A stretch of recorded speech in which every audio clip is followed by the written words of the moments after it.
Buenas noches, bienvenidos al ciclo de conferencias sobre la Guerra del Pacífico. El día de hoy nos acompaña Maurice Cazorla con el tema 140 años de la batalla del campo de la Alianza. Entonces veamos quién es Maurice Cazorla.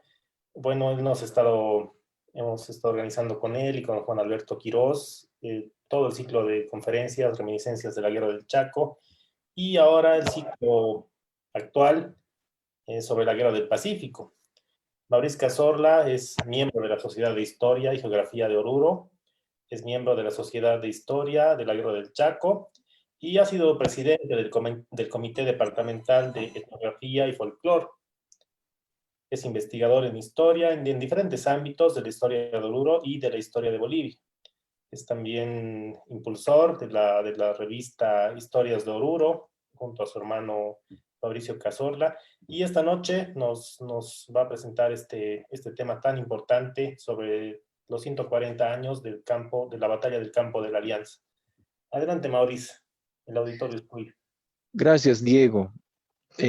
Una motivación importante para hacer esta presentación nace justamente porque este año se rememoran los 140 años de la batalla del campo de la Alianza, conocidas en otros ámbitos como el Alto de la Alianza. Y lo vamos a ir aclarando poco a poco justo este aspecto. Eh, lo más destacable en realidad es que esta pasión por el tema de la Guerra del Pacífico nace a partir de conocer los testimonios hace ya muchos años cuando estaba en la universidad, cuando tuve oportunidad de conocer varios textos, varios libros que editó justamente para la edición del centenario de la Guerra del Pacífico en el año 1979. Y aparte ubicamos otros testimonios, documentos importantes y a partir de ello fuimos armando una estructura de lo que fue esta batalla.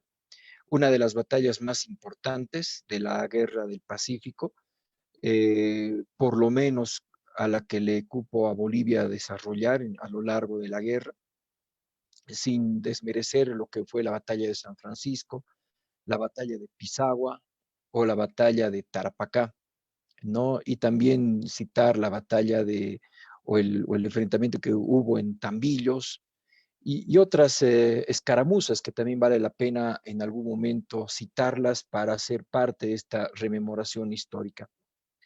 De esta manera, muy rápidamente vamos a empezar con lo que es nuestra presentación y voy a ofrecer ante ustedes estos testimonios que los estamos citando acá, que son los testigos presenciales. No estoy citando aquí libros posteriores porque muchos de ellos han hecho recopilaciones de estos testimonios. En realidad estos corresponden a testimonios de primera mano de aquellos que han sido actores en la Guerra del Pacífico. Genaro Ascarrús, por ejemplo, que escribe un fascículo que se llama El combate de Alianza de mayo 26 de 1880, un documento muy poco conocido, editado en Oruro, el diario de Miguel Aguirre, el informe de Narciso Campero, el informe del cuerpo de ambulancias que estaba a cargo del doctor Zenón Dalense, también editado en la ciudad de Oruro, Manuel Alba, Gregorio Aramayo, el diario de Manuel Claros, que muy adecuadamente en la primera sesión del ciclo de reminiscencias de la Guerra del Pacífico lo hizo nuestro amigo Oscar Amaya, que es descendiente justamente de Manuel Claros, el libro el pequeño fascículo de Daniel Vallivian llamado Recuerdos de un subteniente, el informe o el parte del coronel Ildefonso Murguía, el parte de Adolfo Flores, que yo agradezco mucho a algunas personas que me han compartido mucha información que en el país no se encuentra, una entrevista que se ha hecho al coronel en esa época, Gumercindo Bustillo, que era el segundo capitán del batallón Alianza, los Colorados de Bolivia, a una entrevista realizada al coronel Cornelio Durán Castro, una entrevista de Gober Zárate en 1918, una reminiscencia del argentino Florencio del Mármol, que le cupo desempeñar dentro del Cuerpo de Coraceros de Bolivia, ¿no? En un pequeño fascículo que se llama Recuerdos de Viaje y de Guerra. y una residente tacneña, Sara Neuhaus de Legard, que ella escribe un pequeño fascículo que lo hemos conocido recientemente, que se llama Recuerdos de la batalla del campo de la Alianza y la ocupación de Tacna en la guerra del 79. Posiblemente falten más, pero solamente he querido ilustrar los que he podido, los que tengo a la mano, los que se refieren específicamente a la batalla del campo de la Alianza, porque hay otros que se refieren a lo que es Calama, el famoso libro de, o el fascículo de Lizardo Taborga, de Ladislao Cabrera, y muchos otros, ¿no? Incluso el informe inédito de Donato Vázquez en la batalla de San Francisco. Pero bueno, eso lo vamos a poder tocar en otro momento y ahora específicamente nos vamos a concentrar en lo que ha sido la batalla del campo de la Alianza, ¿no? La organización del ejército de Bolivia, como bien nos ha explicado el general Peña y Lillo hace algunos días atrás, tuvo que basarse en toda la organización de efectivos que el país podía aportar. Lamentablemente la cantidad de hombres no alcanzó a ser la suficiente. En el caso de algunos departamentos que debían organizarse por provincias, apenas se organizó una sola, como el caso de Oruro, de las dos provincias de Paricaranga se organizó un solo batallón, el batallón dalense. Nuestro amigo Gustavo Guerrero nos explicó hace pocos días justamente esta situación, esta dificultad que hubo también en Tarija de poder organizar en cada provincia. Al final solamente se organiza el batallón Tarija y el escuadrón Méndez. Y eso sucede en gran parte también del país, especialmente en aquellos departamentos donde la población empezaba a mermar. Eh, Vamos a irnos directamente a lo que es la composición de la batalla del campo de la Alianza, ¿no? Los diarios nos refieren que en realidad el que le puso eh,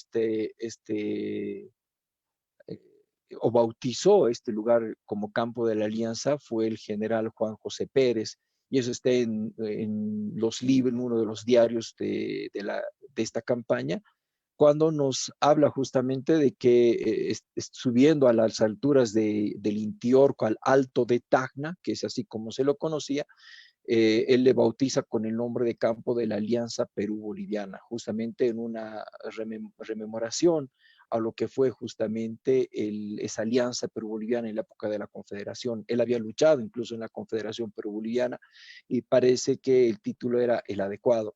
Muchos autores han confundido el término con el Alto de la Alianza porque en realidad se refiere al Alto de Tacna.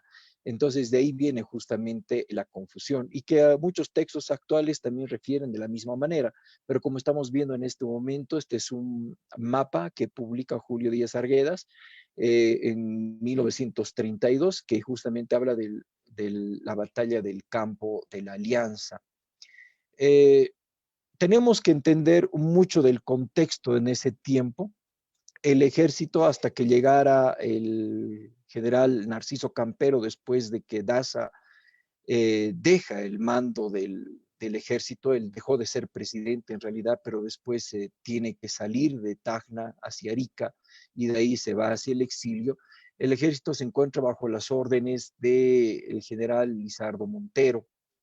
Se conoce ya por ese tiempo que el enemigo avanzaba desde Pachoca y ahí el coronel en ese momento, Eliodoro Camacho, propone un plan de esperar y atacarlo en el sector de Sama, tomando en cuenta que el ejército chileno había desembarcado en Hilo sin ofrecer ninguna resistencia, aprovechando incluso de algunos elementos que fueron posibles y que en su momento no fueron destruidos, como en el caso, por ejemplo, al sur en Pisagua, donde no se destruyó el ferrocarril y esto ayudó justamente al transporte de las tropas. Por ello también que hubo divergencias entre ambos jefes, entre Campero y Camacho, justamente por optar el plan de sorprender al ejército chileno en el sector de Sama, que de repente hubiera tenido algún interesante resultado tomando en cuenta la cantidad de efectivos que tenía el ejército boliviano en ese momento, que lo vamos a ver de un momento más. ¿Cuál era la idea? Camacho sugería justamente, y esto nos dice Miguel Aguirre, era fijar una zona de operaciones entre Azapa y Sama para poder atender oportunamente a las plazas que se concentraban en Arica y Tacna y operar simultánea y colectivamente en atención al número de fuerzas que se destaque el enemigo por el norte y sur de la costa, porque podían presentar justamente de manera amenazante en el sector de la ruta de Camarones y Moquegua. Como bien sabemos, este tema no ha sido muy bien recibido y se desecha esta petición de Camacho y lo único que tiene que hacer el ejército es esperar al enemigo. Eh, la residente tacneña peruana hace una descripción muy curiosa del soldado boliviano que estaba en Tacna, que ya eran varios meses, porque ya desde el mes de abril de 1879, con esa orden de vuelo el ejército a Tacna, Daza con todo su ejército se pone a la cabeza y tiene que salir de La Paz a territorio peruano y esperar allí justamente al enemigo, distribuyendo a su ejército en diferentes partes, ¿no? Algunos se van hasta Pisagua, otros se van a diferentes partes en realidad, y es allí donde muchas de estas unidades, como el Victoria, el Independencia, el 2 de noviembre, son derrotadas en el desembarco de Pisagua, el Illimani, el Dalense en la batalla de San Francisco. Y bueno, entonces es interesante que todas estas unidades que han estado meses en Perú, en el sector de Tacna, pues han tenido que eh, rendir tal vez su sangre en territorio ajeno. Y algo que llama la atención justamente de esta residente tagneña es que ella nos dice en su registro comenzó a llamar la atención de la gente la curiosidad con que los soldados bolivianos miraban el paso de los trenes. Era la primera vez que los veían, puesto que en esa época no existía en Bolivia. Fue enorme su admiración cuando contemplaron también el mar. La mayoría no lo había visto nunca. El grueso estaba formado por indígenas, arrancados de sus chozas, analfabetos. Su, su divisa era, voy a combatir por mi capitán. Eso es algo que le llama mucho la atención. El grueso de los soldados en realidad son sacados de las ciudades y también de algunas comunidades rurales. En algún momento alguien nos decía que no han ido indígenas a la guerra del Pacífico, pero en realidad hemos encontrado también algunos registros de indígenas que han salido de algunas comunidades para llenar el cupo que el ejército boliviano necesitaba al respecto.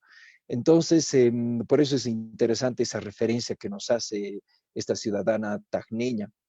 De ahí que al no seguir el plan de Camacho, el coronel Eliodoro Camacho, juntamente con el general Montero y el general Campero, deciden establecer una línea de defensa del ejército en posición de espera para tomar la ofensiva y no defensiva como ellos querían. Lamentablemente no se habían armado parapetos ni se habían organizado obstáculos y eso es porque el general Campero consideraba que este tipo de cubiertas podía motivar la cobardía del soldado. Entonces, por lo tanto, tenían que luchar con pecho abierto hacia el enemigo. Entonces, con esa coyuntura, en realidad, él, tiene Campero la idea de que el enemigo podía desembarcar también en el sector de Chacayuta o también ver la posibilidad de que pueda desembarcar en Arica. Y lo más importante para Campero también era acudir a la defensa del puerto que no se encuentra muy lejos de Tacna. Y además, si fuera así, no se contaría tampoco con las fuerzas de Tacna para reforzar. Se habló mucho de la división de Leiva que estaba en Moquegua, si no me equivoco. Lamentablemente esta división nunca llegó, ¿no? Algunos autores hablan que no estaban debidamente armados. Eso lo vamos a dejar un poco a la historiografía peruana para que puedan aclarar al respecto. No nos vamos a meter eso, pero en realidad la esperanza de la gente en Tacna era justamente que la división Leiva pudiera llegar a reforzar, conociendo justamente la situación del ejército chileno en su avanzada justamente hacia Tacna. Eh, el 2 de mayo, el ejército decide tomar posiciones 4 millas de la ciudad sobre el camino de Sama, estableciendo un campamento a corta distancia al oeste y el lugar bautizado como Campo de la Niza, como lo estamos viendo acá. Aquí está la ciudad de Tacna, vemos la línea del ferrocarril y justamente vemos que en este sector se ubica el campamento aliado.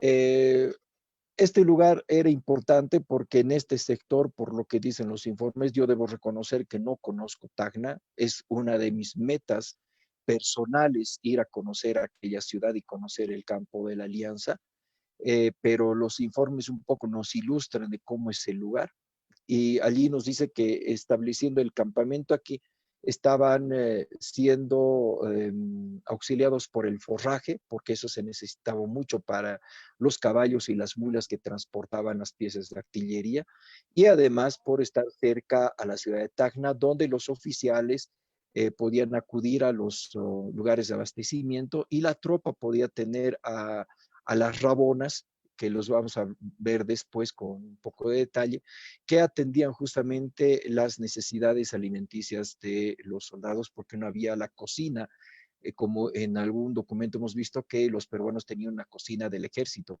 pero no sé si habrá sido en todos, porque también en el ejército peruano habían rabones.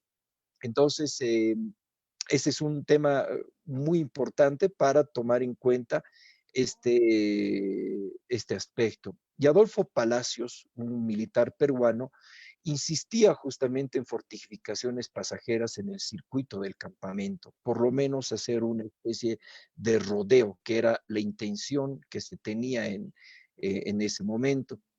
Pero se arma una especie de reducto en el sector derecho. Aquí vemos este pequeño reducto que está hay una única fotografía que conocemos de esto, que la voy a mostrar de un momento más, donde se ubicaron las piezas de artillería, ¿no? Entonces, este fortín, que fue llamado así por el enemigo, habría sido de alguna, habría, habría revestido de alguna mayor importancia.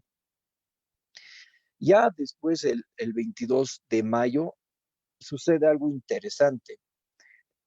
Son percibidos en el horizonte eh, fuegos de fogata, en realidad, que el ejército chileno había armado en un campamento. Entonces, ahí Campero recibe el aviso del movimiento de la división de Leiva y que se encontraba en las inmediaciones de Columba y que debía hacer un larguísimo rodeo para incorporarse al ejército de Tacna.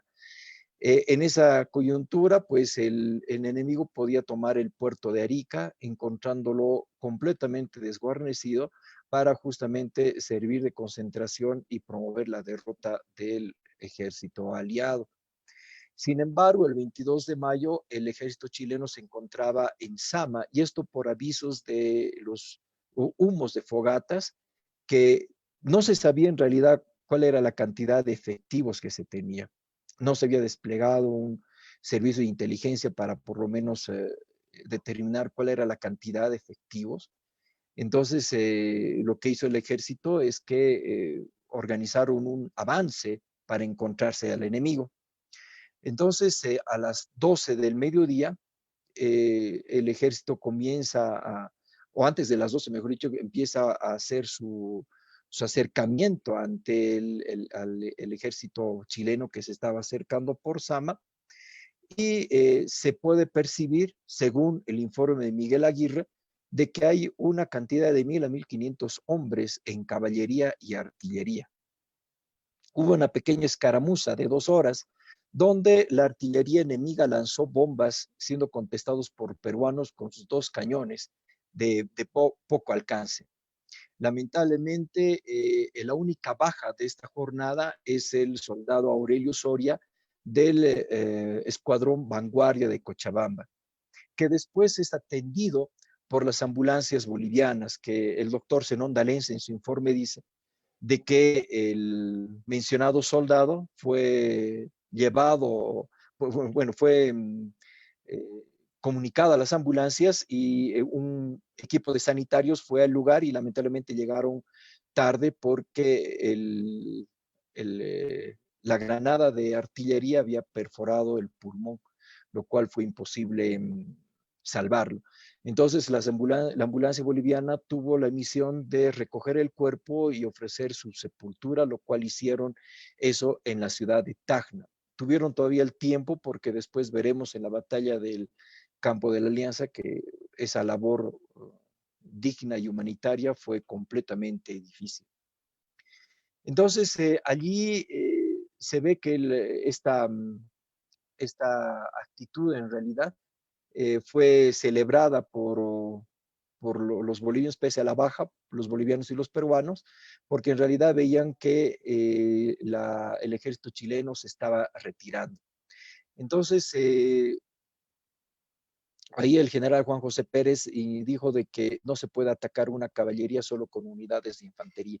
Por lo tanto, él sugirió que debían retirarse justamente al sector del campamento en Tacna. Y se hizo un reconocimiento, aprovechando justamente algunos de los pocos jinetes, pero en realidad pudieron contar no más de 1.500 como habían tenido el primer informe, sino algo de 300. Entonces eso fue algo que contradijo justamente la condición del ejército chileno y la confusión que se tenía.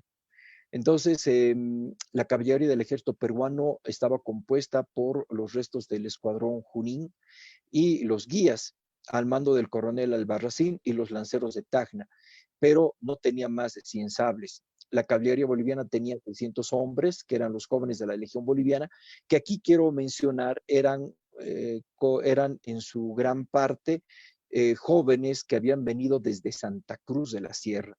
Un trabajo realizado el año pasado justamente nos ha permitido conocer la cantidad y la organización de los cruceños para la guerra del Pacífico. Y no solamente ellos, sino que también se adhirieron a la guerra del Pacífico en esta campaña jóvenes venianos que aprovechando sus propios caballos armaron justamente lo que fue la Legión boliviana, ¿no? Del cual pues fueron acoplándose jóvenes de Cochabamba, de Sucre y otras ciudades que tenían la condición y la posibilidad de poder tener su propio caballo y ser parte de esta legión.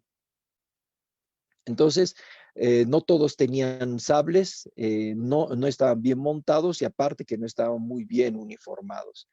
Entonces, algo que destaca Miguel Aguirre es que la caballería aliada no tenía buenos efectos con la caballería chilena porque muchos habían muerto en el combate de Germania, mutilados por los sables más efectivos del ejército chileno. Entonces era una situación que había que analizarla porque la superioridad en el armamento del chileno ya se había conocido en ese momento, entonces era necesario de poder saber en realidad cuál iba a ser la condición, ¿no? Ya el 23 de mayo, la, el ejército se va preparando en realidad para un pronto acercamiento del ejército chileno. Se siguen los combates, la ambulancia boliviana organiza una misa, ¿no? El fray José Mariano Loza es quien es el capellán del ejército. Él organiza otra misa el 24 de mayo. Y el 24 de mayo ya se conocen las noticias de que el ejército enemigo se estaba aproximando y que se prevé el desenlace en una gran batalla en los próximos días. Entonces eso genera movimiento inusitado en todo el ejército aliado y la gente en Tacna, no porque se pensaba que realmente iban a tener participación al fin. Todo el ejército aliado que estaba en Tacna, pues muy pocos habían tenido participación en Tarapacá.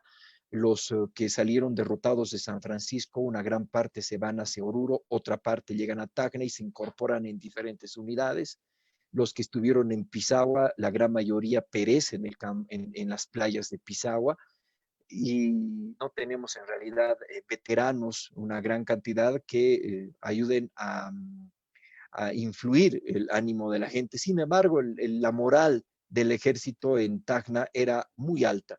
Eso de acuerdo también a los reportes que estos mismos testigos nos están comentando. Entonces, en la noche del 25 de mayo, o en la madrugada, mejor dicho, se toma una partida de proveedores de agua del ejército chileno, quienes se habían alejado del ejército enemigo y por el sector de, justamente antes de llegar a Sama, los toman prisioneros. Y ellos informan que en realidad había un ejército, según ellos, de 30,000 hombres que estaban pernoctando en Quebrada Honda y que tenían la intención de atacar al día siguiente, o sea, el 26 de mayo. Entonces, eso preocupa al comando, al Estado Mayor del general Campero, y toma una decisión que de repente en otras circunstancias hubiera sido la más adecuada, pero toma una decisión que fue fatal. A medianoche ordena que el ejército aliado salga del campamento con precisión y silencio para caminar y sorprender al enemigo en su campamento. Para eso se sirve de guías que ayudan a llegar al campamento enemigo, pero lamentablemente debemos decir, y esto lo dicen los informes de los diferentes militares, incluyendo el coronel Camacho, no se había hecho un levantamiento topográfico de la zona, o sea, estaban caminando a ciegas. Y y los guías que los tienen para guiar a las dos fracciones que tienen la intención, una llegar por la izquierda y otro por la derecha para sorprender al enemigo, lamentablemente se pierde, ¿no? Y afectados por la neblina o la camanchaca que dicen en el sector de la altura, perdón, del nivel del mar, pues es una neblina muy densa, desorienta hasta el más intrépido vaqueano. Y eso provoca que el ejército tenga que volver después de haber caminado y no haber conseguido justamente sorprender al enemigo. Lo más interesante es que el subteniente Daniel Vallivian nos cuenta una anécdota, ¿no? Y nos dice, se practica el movimiento sobre el enemigo, hablando de esa madrugada, que debiendo ser sorpresa, faltó muy poco para servir de sorpresa desastrosa para los aliados. Las columnas se perdieron interrogados y los guías estaban completamente mareados. Un jefe del cuerpo de decanes del general Campero, mandado por el ala izquierda, llegó a su punto avanzado del enemigo, donde se le escuchó decir, ¿quién vive? Y este contestó, Bolivia, y se alejó precipitadamente sufriendo el fuego de una descarga.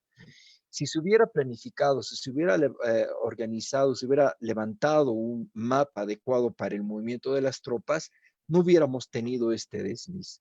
Y lamentablemente las tropas, después de haber caminado toda la noche, en la madrugada, llegan al amanecer al campamento y el ejército chileno detrás de ellos, ya con la intención de realizar el enfrentamiento al ejército aliado, la batalla definitiva, la batalla que debería establecer un hito para el ejército chileno. Y el ejército en realidad, en lugar de tener esa actitud ofensiva, tiene que ocupar posiciones defensivas. Allí es donde se ubica, el ejército se divide en tres partes, el ala izquierda, el ala derecha. En el ala izquierda se encontraba justamente en los libres del sur, esta es nuestra ala izquierda, ¿no? Aquí se encontraba, aquí tenemos al Sucre, al Tarija, al Viedma en vanguardia, y de reserva se encontraba el Vanguardia, el Libres, los Coraceros, el Escolta y el Vanguardia de Cochabamba. En el centro estaban unidades peruanas como el Cepita, el Mistie, el Arica, el Pisagua, el Huáscar y el Victoria. Y el Victoria voy a comentarlo después, casi al final de esta presentación, por un hecho que trasciende en realidad, ¿no? También estaba aquí en el centro el Padilla, el Chorolque, el Grau, el Loa, que eran bolivianos, y el Sama, el Canévaro, el Ayacucho y el Arequipa, que eran los peruanos. Y en el ala derecha se encontraba justamente el primer cuerpo, el Lima, el Murillo, el Tacna, el Guías, los nacionales, el Aroma, los Colorados y los Zapadores, que eran en realidad estos la reserva de esta ala, ¿no? El Junín y la escuadra comandada por el coronel Albarracín estaban también de reserva en el ala derecha. Entonces son tres alas que nosotros hemos podido reconstruir. Este es un mapa que es publicado justamente por Julio Díaz Arguedas en función justamente a la reconstrucción de muchos testigos de ese momento. Y ahí vemos en realidad a los comandantes, ¿no? En el ala, en el ala izquierda está Lizardo Montero, Juan José Pérez, en el derecho está Eliodoro Camacho, y el general de reserva estaba el comandante Ildefonso Mujía como jefe del batallón Colorados y del Aroma, porque en realidad el Aroma era también parte de la reserva. Y esta es una confusión que tenemos muchos en Bolivia porque se piensa que los colorados fueron los únicos que acudieron a reforzar el ala izquierda, cuando en realidad fueron los del Aroma que también tenían la chaqueta roja, pero tenían el pantalón plomo y por eso también se los apodaba como el Coloraditos. Entonces, aquí se empieza a organizar el ejército. Las rabonas en realidad esperaron a muchos de los soldados que llegaron después de la marcha toda la madrugada para ofrecer algo de desayuno. Los oficiales no pudieron bajar a la ciudad porque en realidad eh, tenían la orden de ya empezar a agruparse para ofrecer las líneas de defensa. Entonces muy pocos pudieron comer algo, no durmieron, no comieron y esa fue justamente la condición que tuvieron por el frustrado ataque sorpresa que tuvieron en la noche, ¿no? Entonces, allí se empiezan a aparecer muchos testimonios, ¿no? Especialmente a la gente que ya va cansada, que no tenía ni siquiera la posibilidad de tomar una taza de té. El doctor Zenón Dalens en realidad ofrece agua, ofrece algo de alimento que las mujeres que servían en la ambulancia boliviana, como la señora Bilbao, que es la mamá de Bernardino Bilbao Rioja, que estaba adscrita en las ambulancias bolivianas, o como la tabaco que le decían que era la mujer de las ambulancias bolivianas, que enseguida les voy a dar el nombre, que me he olvidado la verdad, y,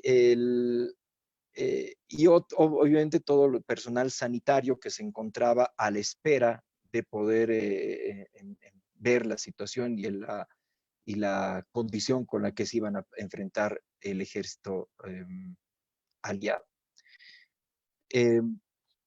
Esta es una muestra gráfica de otro libro. El libro es del teniente coronel Fernando Wilde, publicado en los años 40. Y aquí vemos con mayor detalle el despliegue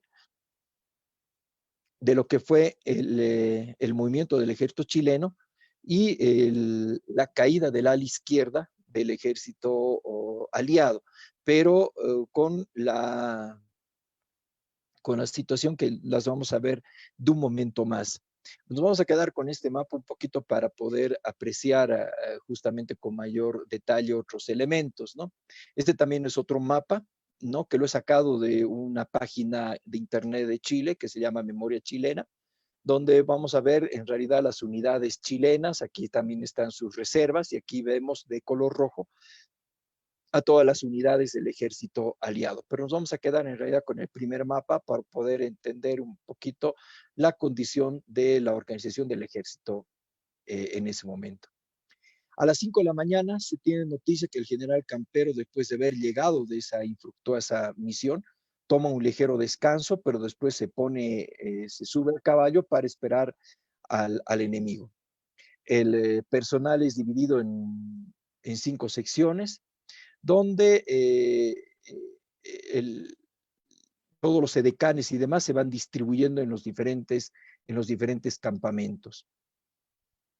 Y es justamente lo que hace que a las 6 de la mañana se escucha el toque general en el campamento aliado. El, eh, en, el, en el cuerpo de sanitarios, por ejemplo, tienen un inusitado movimiento porque muchos de los médicos y sanitarios quieren ir a incorporarse a las líneas, a los cuerpos que se estaban formando para la batalla.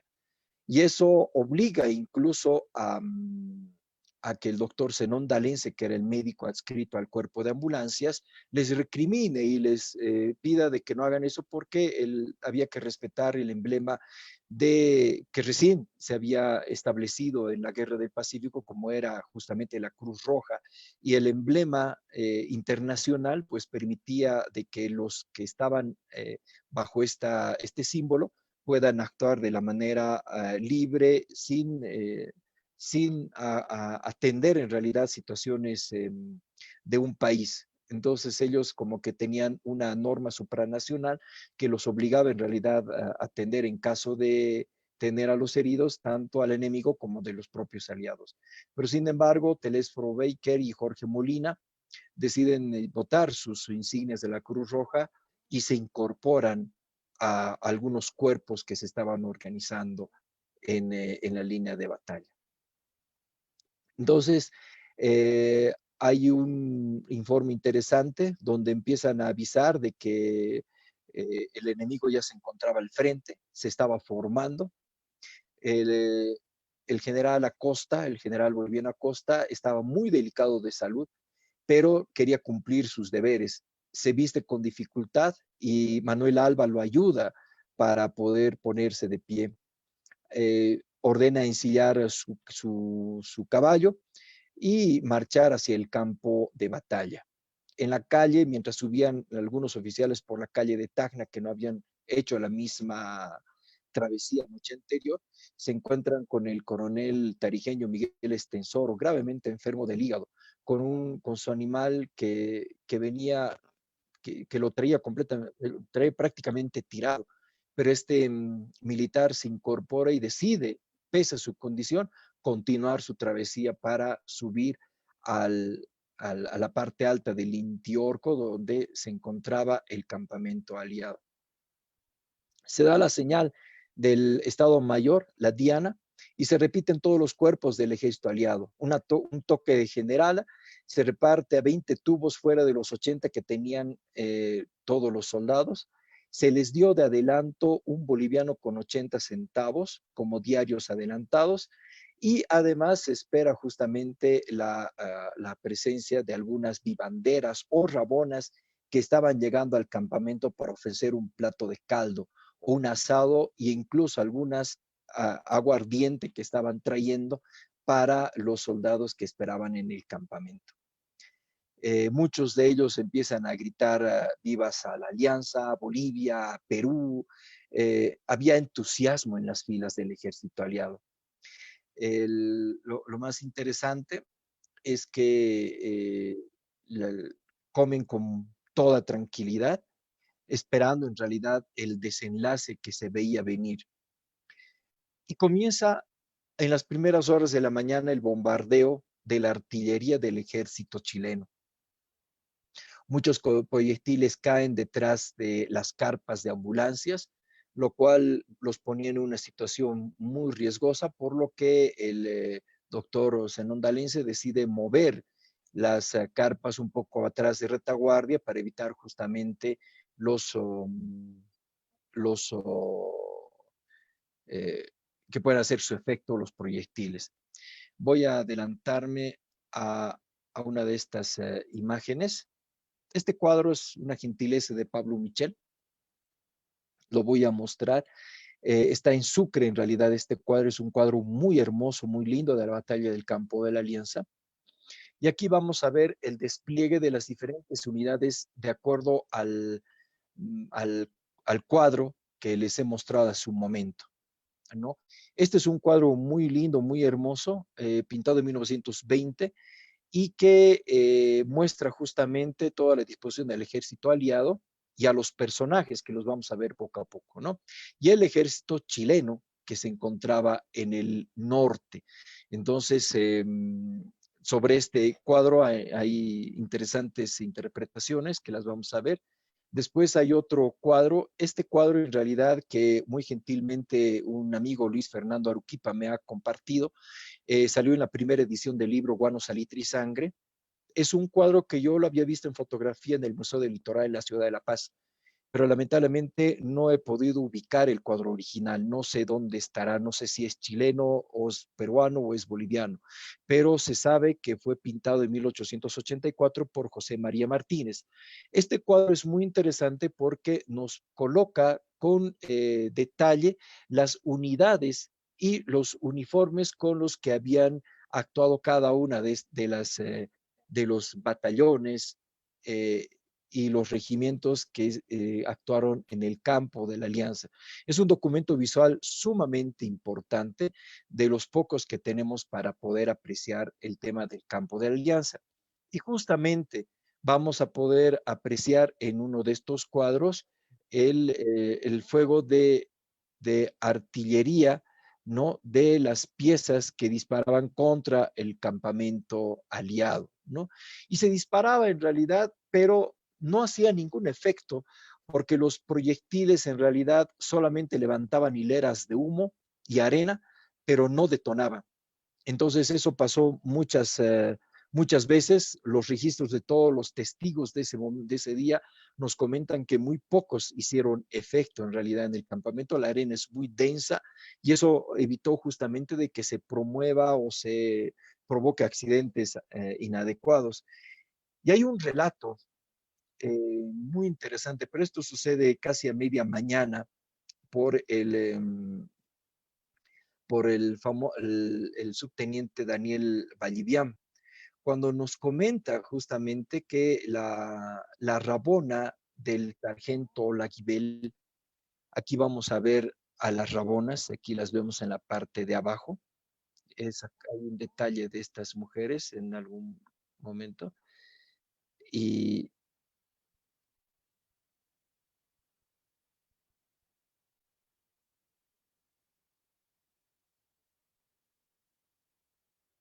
vamos a buscarlas, no están creo aquí, pero está en el cuadro general, en el cuadro grande, donde vemos en realidad a las rabonas.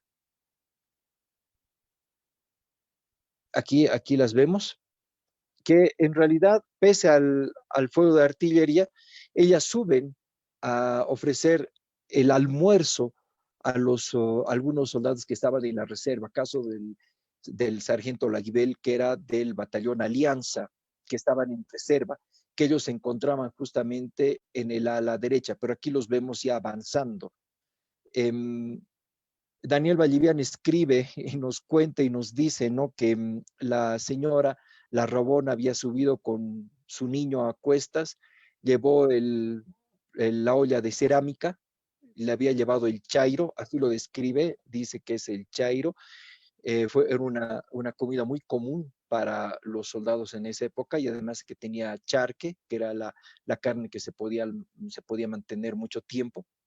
Y mientras el sargento comía, pues la Rabona sostenía con una mano a su niño y con la otra mano sostenía el fusil del sargento Laguibel. Ya después se despiden, se abrazan, el sargento le da un beso muy tierno a su niño y se despiden. Y cuando se estaban yendo, todos siguen con la mirada a la figura de la Rabona, hasta que cuando estaba a unos 100 o 150 metros, un proyectil de artillería le llega muy cerca de ella, levanta humo y polvo y todo el mundo pensó que algo le había pasado a la Rabona. Pero cuando se disipa toda esa humareda y polvo, La Rabona se incorpora, se limpia el vestido y hace una seña como si no pasara nada, como si no hiciera daño.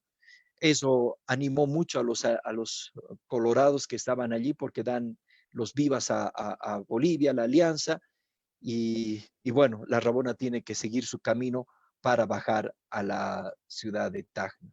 Un caso realmente muy interesante de valerosas Rabonas que se habían animado a ofrecer por lo menos la comida en ese momento. Ya a las 6:30 de la mañana, la artillería no cesaba y todos los oficiales comenzaron a prepararse para la batalla. Manuel Alba, por ejemplo, dice, perdón, Manuel Claros dice de que él se pone dos ternos, o sea, uno que tenía antes con el que había llegado a Tacna y otro que se mandó a hacer. Y se pone dos por la previsión de que si iba a caer derrotado, le iba a servir en el frío. Y si iba a caer prisionero, también le iba a servir de cualquier manera. Entonces decide colocarse toda su indumentaria y subir al campo de batalla. A las 7 de la mañana, los batallones se movían con regularidad a tomar sus posiciones. Las reservas estaban ubicadas regularmente. El canévaro estaba sentado y en actitud tranquila. Los colorados descansaban a discreción, con la frente siempre adelante. La legión boliviana, que era la gran parte caballería, estaba dividida en tres partes y también estaba serena. Todos los cuerpos estaban en alerta y esperando las órdenes a que marchaban sin perder la disciplina. Eh, la artillería estaba ubicada al medio y efectivamente estaba al mando del coronel Adolfo Flores. Y aquí hemos visto también hace pocos días cómo el militar prusiano Alejandro Dene también participa en esta importante batalla y él estaba a cargo justamente de una de las piezas de artillería.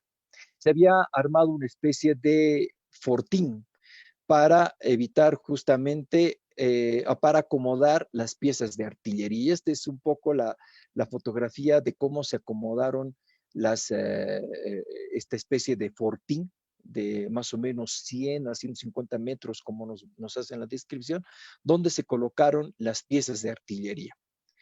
Debemos reconocer que las piezas de artillería, como nos dice el coronel Flores, no eran tan superiores a las que tenía el ejército chileno. Entonces, por supuesto, no solamente en cantidad, sino también en calidad, las piezas de artillería del ejército chileno eran muy superiores.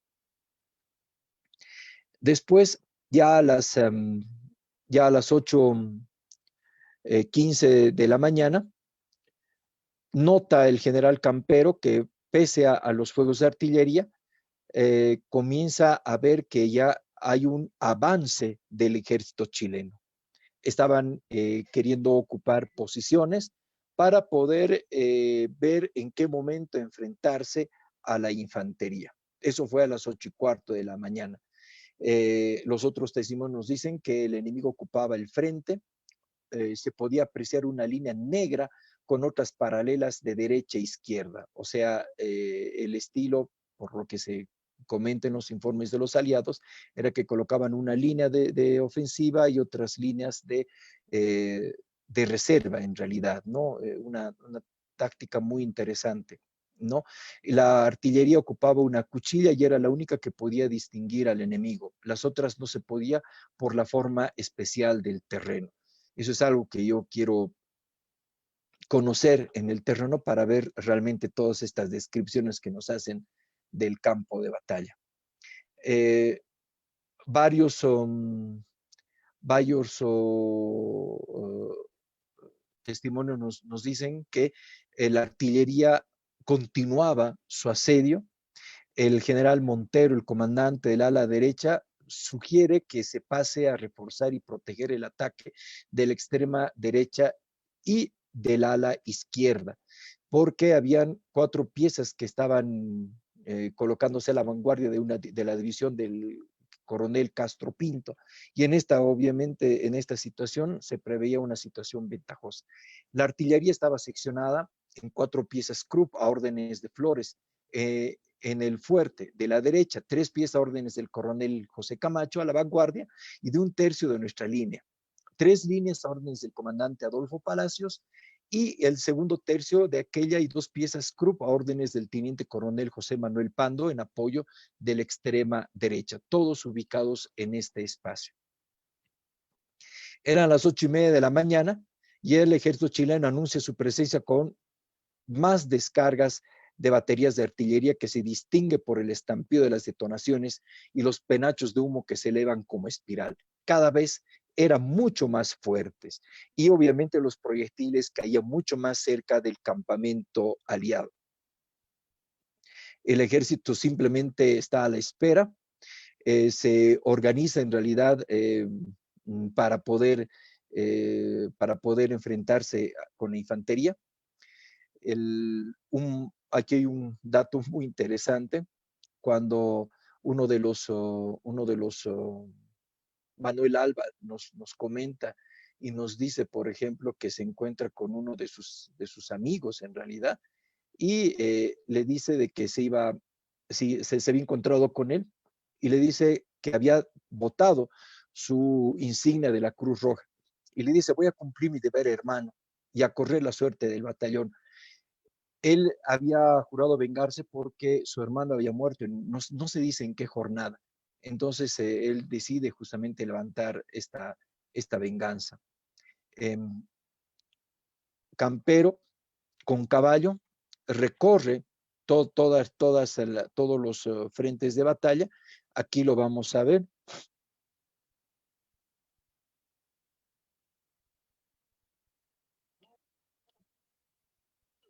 Perdón, aquí lo vemos al general Narciso Campero, muy fácilmente reconocible por la banda rojo, amarillo y verde que tenía en el pecho, y él recorre en realidad todas las líneas de batalla con todo su cuerpo de decanes. El que está aquí con sombrero de arriero, como le dicen, es el general Lizardo Montero, que estaba muy junto a él y que recibía justamente las órdenes para el movimiento de los efectivos. Estos son los húsares de Junín, estos son los coraceros, los famosos coraceros que tenían una armadura metálica y un casco con penacho. Ellos utilizaban solamente lanzas, ¿no? Realmente un cuerpo muy, muy particular, pero anticuado para la época porque no permitía el despliegue adecuado de las diferentes unidades. A las 9:30 de la mañana, el ejército chileno, comandada por el general Baquedano, forma una línea de 6 kilómetros, como dice estos testimonios, para tratar de envolver el flanco izquierdo del ejército aliado. Se rompen los fuegos y este es el enfrentamiento que se da justamente en el sector izquierdo. Y aquí es sumamente importante de citar a quienes la historia de repente no los ha mencionado.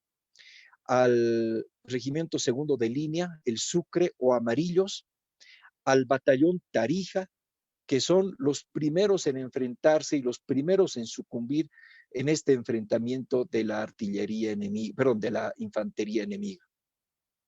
Entonces, como vemos en el cuadro, los cuerpos del Tarija y del Sucre están regados en el campo de batalla, pero también están ahí los del Vietma, que son de Cochabamba, y empezaron a sucumbir.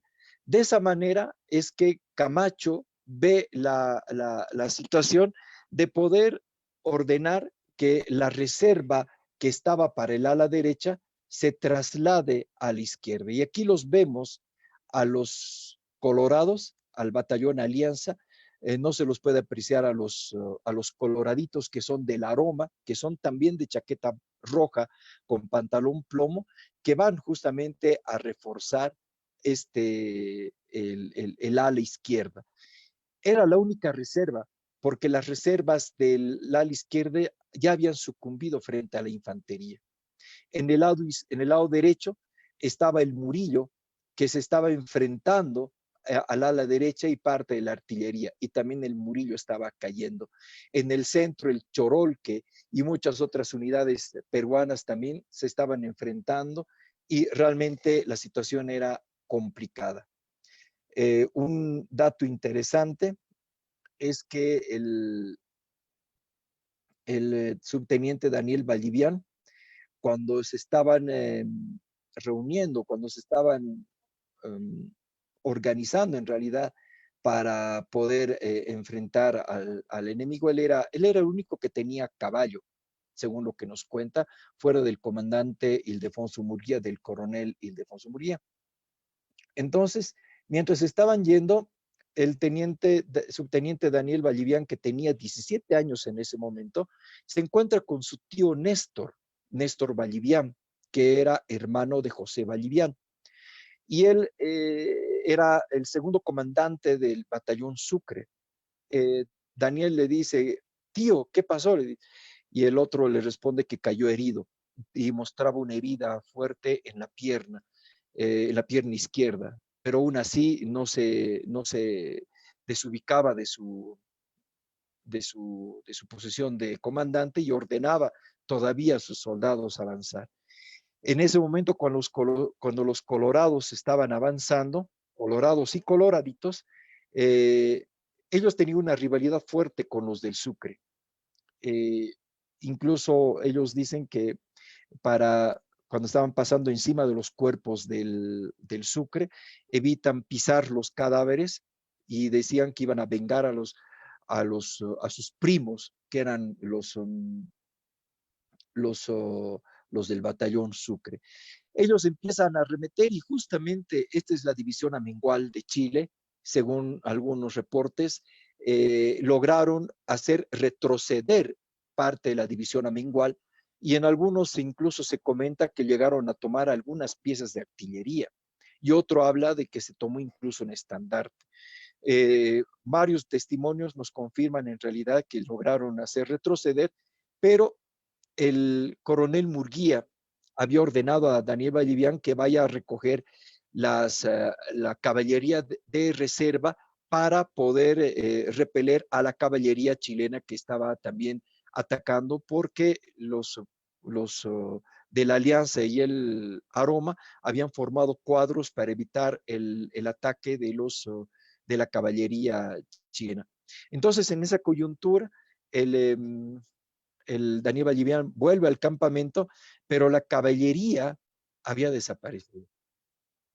No habían, ya no sabían qué es lo que había pasado.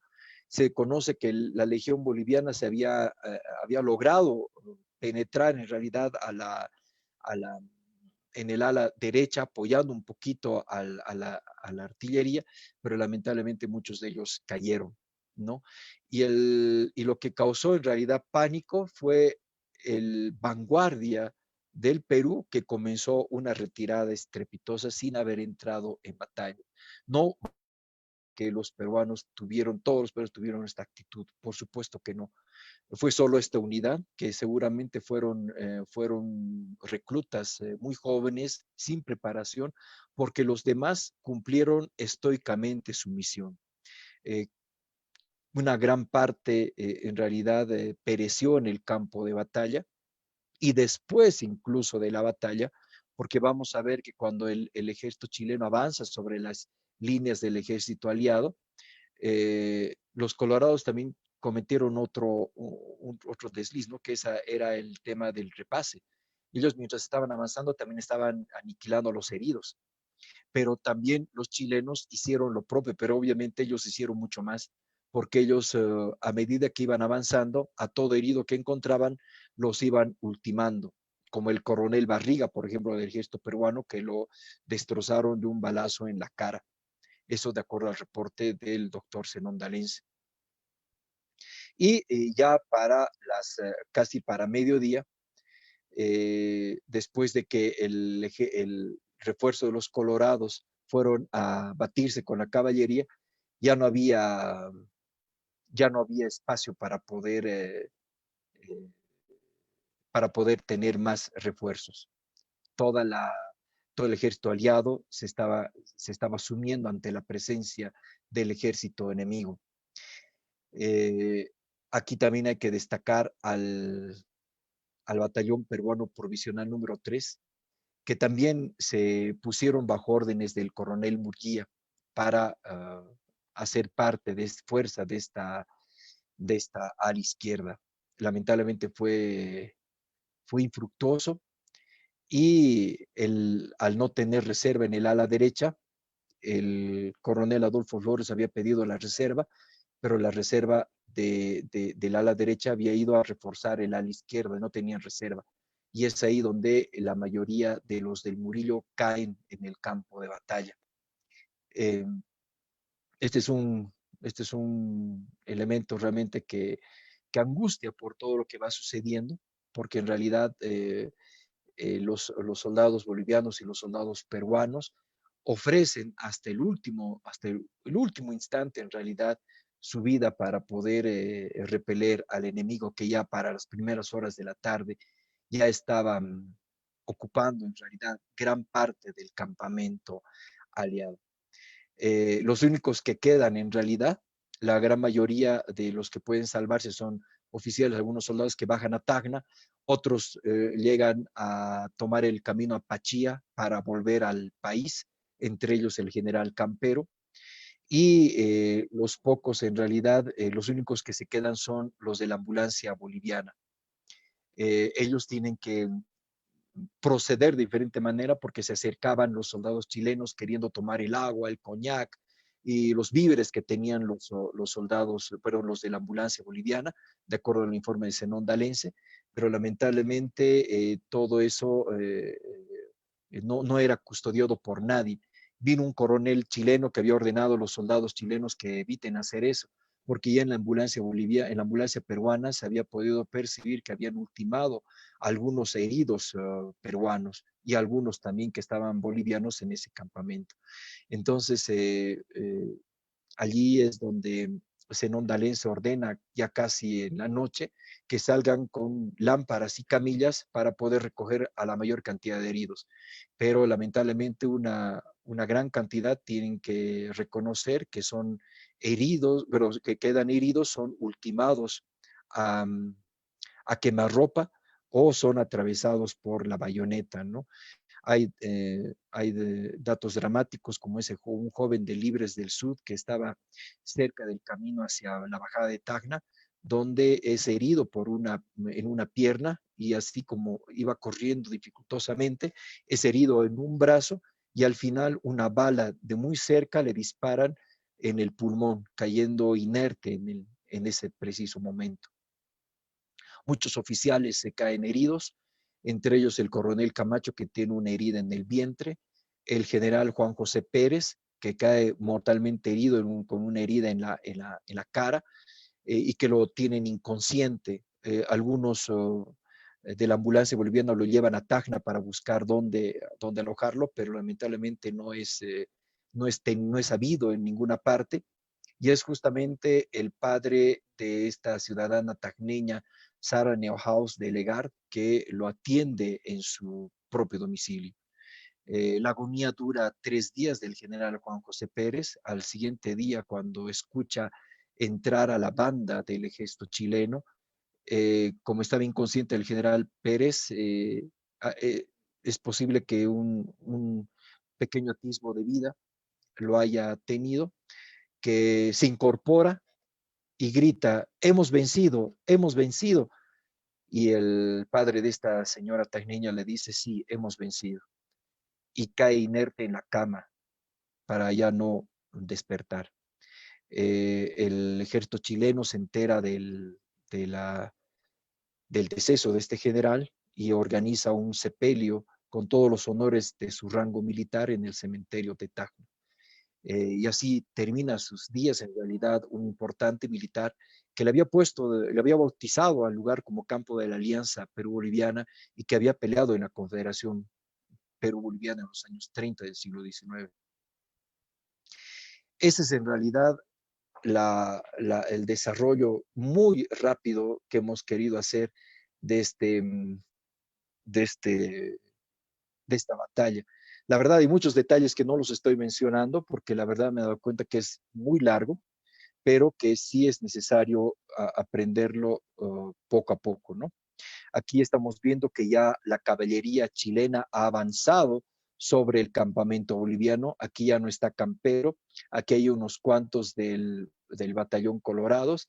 Aquí vemos en realidad los cuerpos del Sucre y pocos que están saliendo en realidad hacia Tacna, ¿no? Y la ambulancia boliviana que está haciendo la atención correspondiente a los heridos que llegan justamente a esta unidad de sanidad.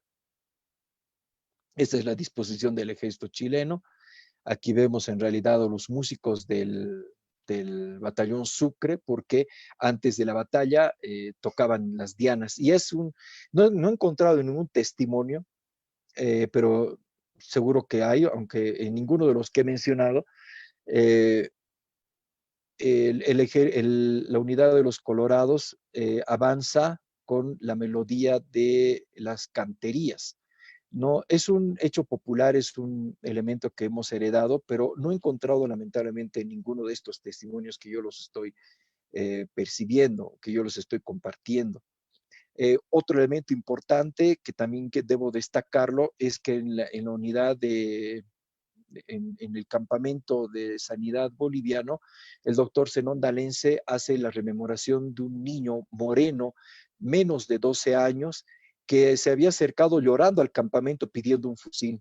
Le había arrebatado un herido del Chorol, que es su fusil, y había pedido que le dé municiones.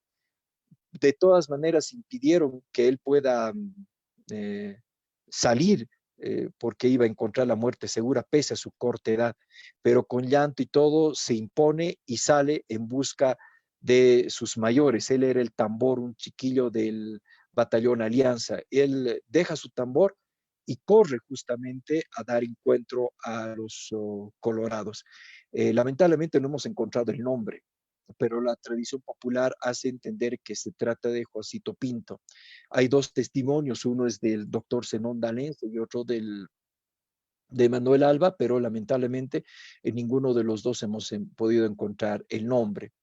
Gastón Velasco en realidad hace algunos años ha sugerido que el nombre pueda ser Juancito Pinto. Esperemos que podamos confirmar en algún momento este nombre, aunque lo vemos todavía difícil. Y hay un dato muy interesante con Murguía. Murguía cae herido, cae aplastado por su caballo y un soldado del Escuadrón Navales de Chile se le acerca y le dice, ¿está herido mi coronel? Y el coronel Murguía le responde, sí, hijo, en la pierna derecha. Puede subir a su caballo y Murguía le responde, ayudándome un poco.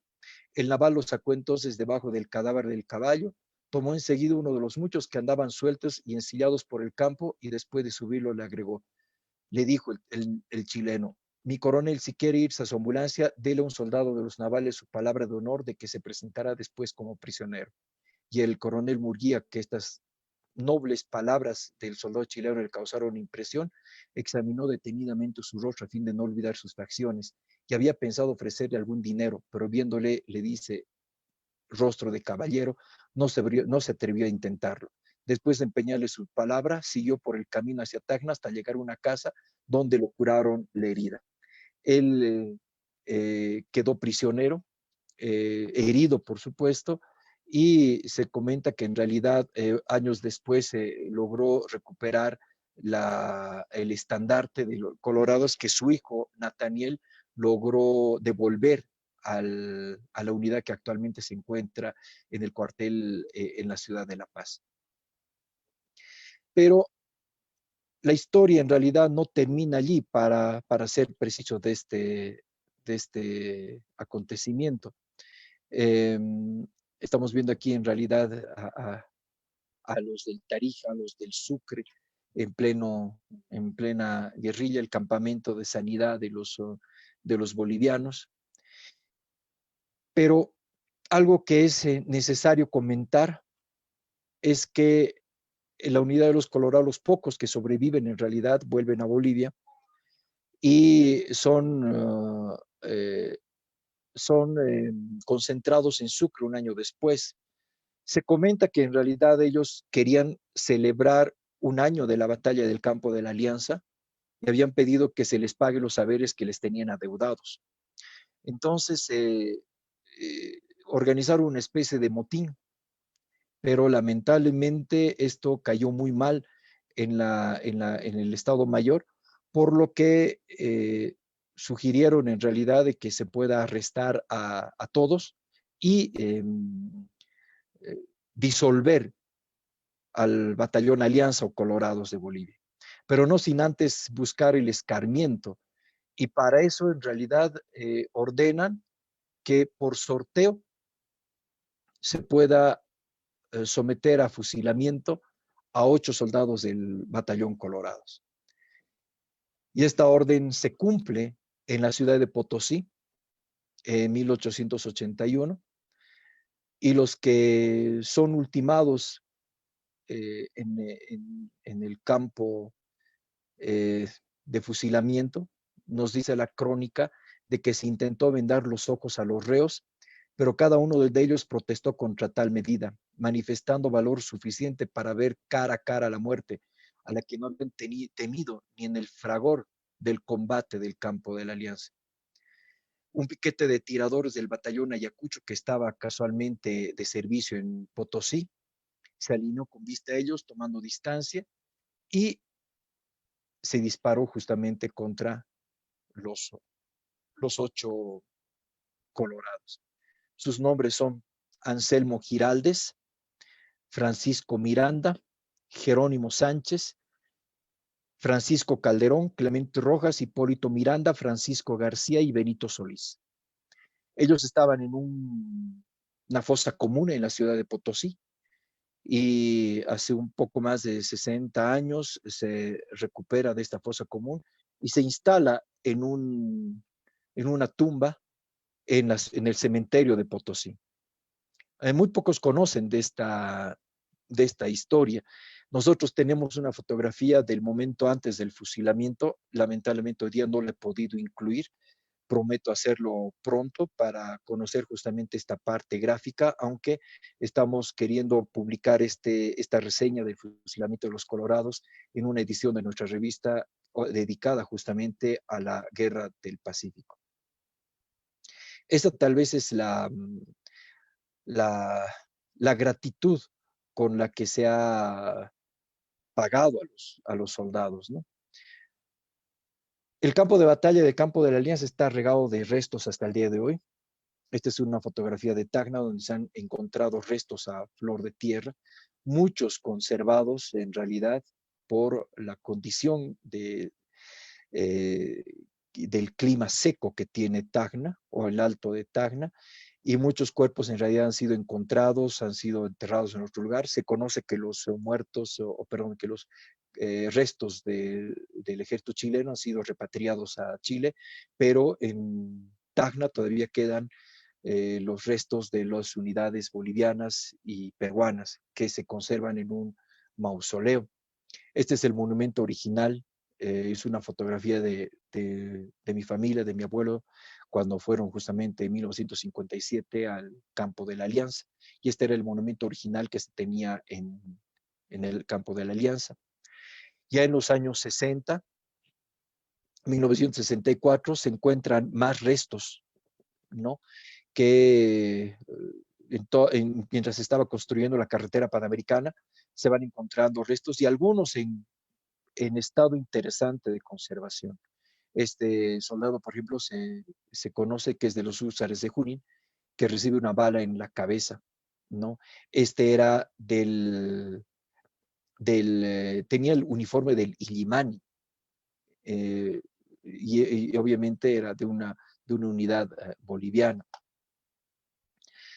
Este es el monumento que actualmente tiene Tacna. Esta es una foto que le he tomado del muro de nuestro amigo Edwin Ramos, que comparte nuestras conferencias en su grupo de estudio. Y este es el monumento que actualmente existe en Tacna, un monumento muy hermoso, precioso, donde están las dos banderas del ejército aliado. Este es una fotografía muy emotiva donde los colorados vuelven a Tacna justamente para rendir homenaje a los caídos, pero no solamente son de los Colorados, sino también es del Sucre, del Tarija, del Murillo, del Chorolque, del Viedma, del Libres del Sur y de todas las unidades bolivianas que perecieron ese día. Hace pocos años, Gustavo Rodríguez Ostria ha ayudado a la repatriación de 2 soldados del regimiento Sucre, que en realidad por las pruebas de ADN que nos comentó don Gustavo, aparentemente eran hermanos y fueron repatriados a la ciudad de Sucre. En muchas ciudades tenemos mausoleos especiales. En la ciudad de Oruro tenemos el mausoleo de la Guerra del Pacífico, tenemos una alegoría en el Parque Avaroa, están los restos del Ildefonso Murguía, como también del coronel Gumersindo Bustillo, que era el segundo capitán del batallón Alianza, ¿no? También está en el mausoleo de notables de Oruro al coronel Rufino Carrasco, héroe de Tambillos, está en el mausoleo de notables, y algunos otros como Pedro Vargas, que fue comandante del batallón Independencia en la batalla de Pisagua. También estuvo de comandante en el batallón Padilla en la batalla del campo de la Alianza. Y algo que quiero comentar antes de irme es justamente volviendo a este cuadro de presentación. En el año 64 se encontraron estos restos, y no solamente uno, sino varios. Y en uno de ellos se encontraron cartas, una carta dirigida de un soldado a su esposa Dolores Mendoza, que narraba el desarrollo de la contienda. Hablaba del avance de las tropas chilenas, diciendo que el 27 de abril se encontraban ya en el lugar denominado Sama, que habrían infringido una derrota a los aliados con graves perjuicios. Dice que el general peruano Arancibia y su división fueron también derrotados, quedando pocos hombres con vida. La firma es ilegible, por lo tanto no se puede saber la identidad del soldado, pero le dice a su esposa que todos los soldados han recibido cartas, menos de él, y expresa preocupación por ello. De repente habría que rastrear qué pasó con Dolores Mendoza en La Paz para saber quién era su pareja que había fallecido en el campo de la Alianza. Y una carta de amor que se encontró, firmada por el subteniente Moisés Camacho, y que se le encontró en el bolsillo y que nunca fue entregado al correo, por supuesto, porque parece que fue escrita en la mañana del 26 de mayo. Y dice, ¿no? Que sé que mañana pasaré el ejército de las almas y que solo mi Dios podrá consolarme. Me han ordenado defender mi pequeño sector y son pocos los hombres que tengo a mi cargo. No sobra voluntad y ya puedo sentirme orgulloso, pues sé que cumpliré con mi destino. Subteniente Moisés Camacho.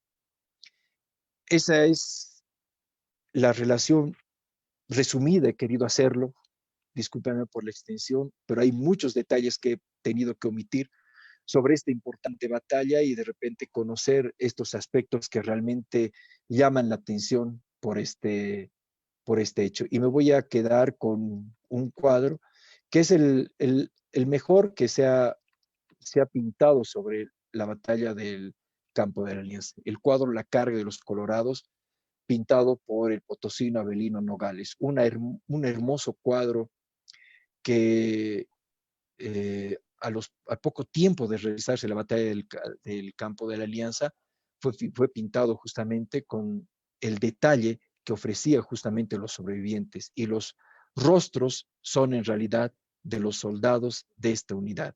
Y aquí atrás lo vemos justamente al coronel Ildefonso Murguía, que como dice Daniel Vallivian en su testimonio, antes de la carga dijo: agarrarse rotos de espantajo sus calzones, que ahora entran los colorados de Bolivia. Es la arenga que grita, que como dice Daniel Vallivian con su voz de barítono, infunde valentía en los colorados y en los coloraditos del aroma para, para promover el retroceso de las unidades de la división amengual. Y esa es la historia que tenemos de la batalla del campo de la Alianza. Bien, muchas gracias, Maurice, por tu conferencia muy, muy conmovedora. Los testimonios realmente tocan la fibra más sensible del ser, ¿no? Del patriotismo. Cuánto sacrificio han hecho los defensores de la patria en la Guerra del Pacífico. Entonces, pasemos a leer comentarios y preguntas que han ido haciendo los internautas durante la conferencia.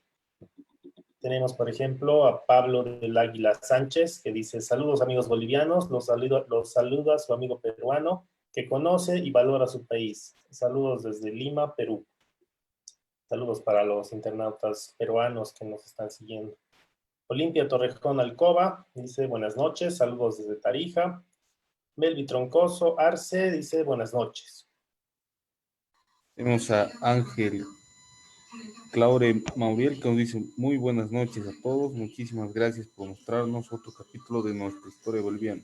Constantino Rojas Burgos nos dice saludos y agradecimientos por continuar en esta rememoranza histórica sobre la guerra del Pacífico. Y Johnny Johnny Paucara nos dice buenas noches y saludos. Bueno, tenemos a Franz Guzmán Solís, que dice, nuestra historia teñida de sangre, no siempre con final feliz. Perdimos nuestro mar, que solo podremos recuperarlo por medio de las armas. ¿Qué opinas de este comentario, Mauricio? ¿Me puedes repetir, Diego, por favor? Dice Franz Guzmán, dice, nuestra historia teñida de sangre, no siempre con final feliz.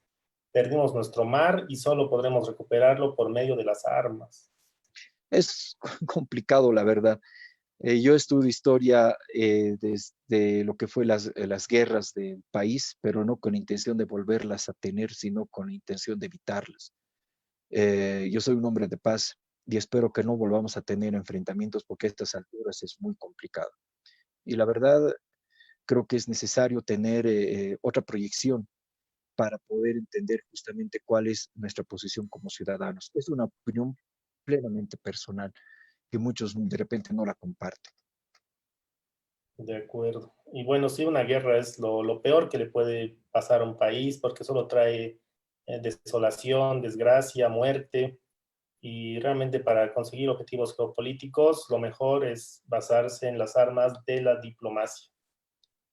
Johnny Vargas Terceros dice, buenas noches, un saludo al licenciado Cazorla y el agradecimiento por su presentación, que además de permitirnos conocer nuestra gloriosa historia, ayuda a fomentar el surgimiento de un nuevo espíritu en nuestro país, sobre la base del orgullo de nuestro pasado.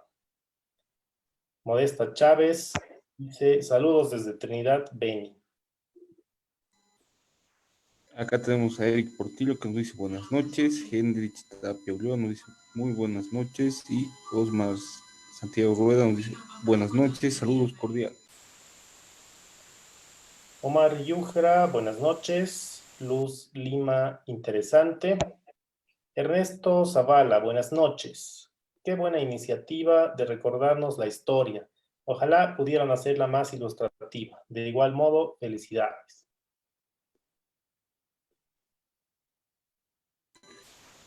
Tenemos a Rita Lave que nos dice buenas noches, Henry Tapio Ulloa nos dice muchas felicidades al expositor y Guamán Irene nos dice buenas noches. Gustavo Paca igualmente dice buenas noches. Y aquí hay una pregunta de Julio Méndez. ¿Los aliados podríamos haber ganado esa batalla? Y así como significó la derrota de los aliados en la guerra, una victoria aliada en esta batalla habría llevado a la derrota de Chile en la guerra.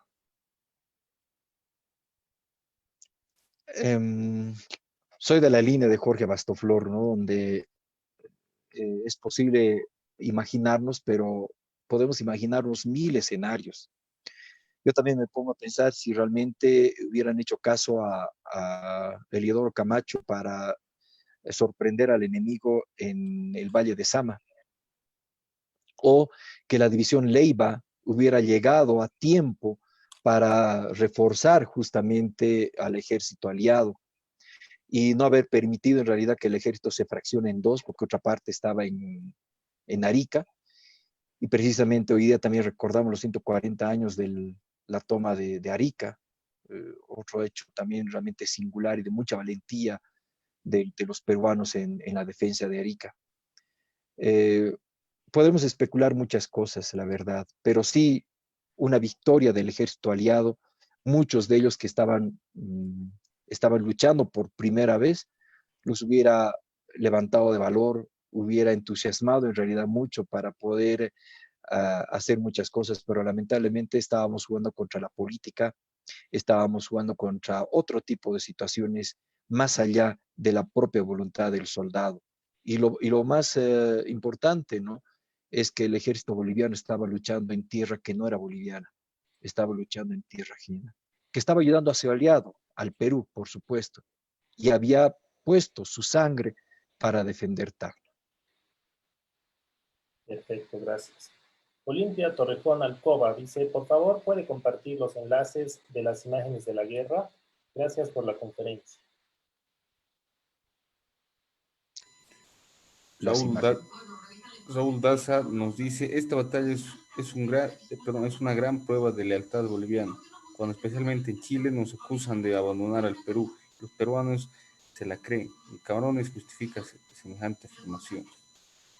Después tenemos a Mauricio Pelayo que nos dice, saludos desde Chile, y José Pradel nos dice, muchas felicidades por la excelente exposición. Carlos Troncoso Camargo, gracias por la exposición, honor y gloria a los valientes de la Alianza. Doña Castro Escalante, se escucha con lágrimas. Qué dramas humanos, doloroso pero necesario conocer. Jorge Germán Rioja dice, felicitaciones, interesante relato, licenciado Cazorla.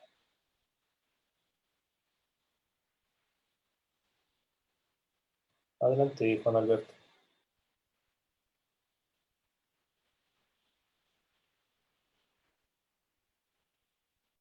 En pleno combate fue socorrido por Albarracín. Johnny Alave nos dice buenas noches, y Rolando Pinto Quintanilla nos dice buenas noches, saludos desde Cochabamba. Bien, aquí hay un comentario de Peter Reyes Miranda. Le felicito por esta charla, muy buena.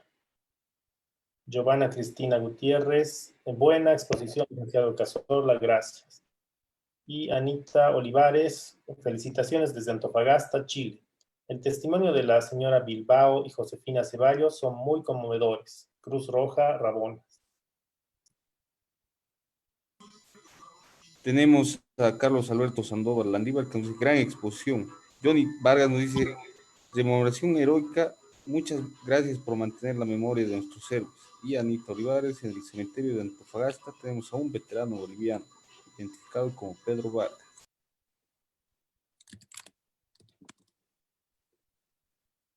Gustavo Jorge Ordóñez dice, buenas noches, excelentes detalles. Jubileo Emprende, saludos, una excelente descripción.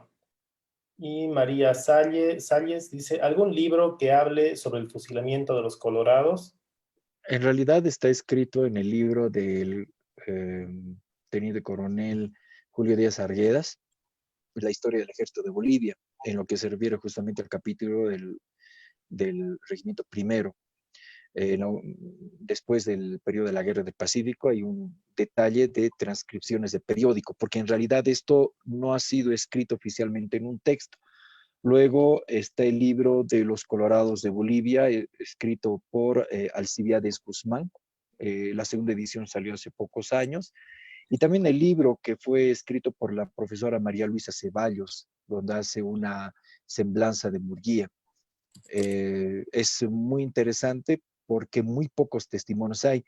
Nosotros hemos tenido la oportunidad de acceder a una revista de principios del siglo XX donde publicaron la fotografía de los fusilados antes de ser sometidos a la pena de muerte. Esta fotografía la hemos recuperado y vamos a publicar en una reseña específica justamente de este fusilamiento en nuestra revista de historias de Oruro dedicado a la Guerra del Pacífico.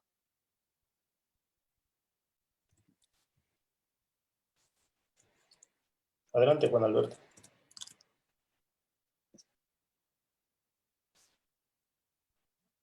Tenemos a Ernesto Zavala que nos dice buenas noches, en el Colegio Militar de La Paz vi un cuadro de militares que participaron en la Guerra del Pacífico, y ahí vi a uno que apellidaba Zavala. Señor Cazorla, ¿sabe algo al respecto?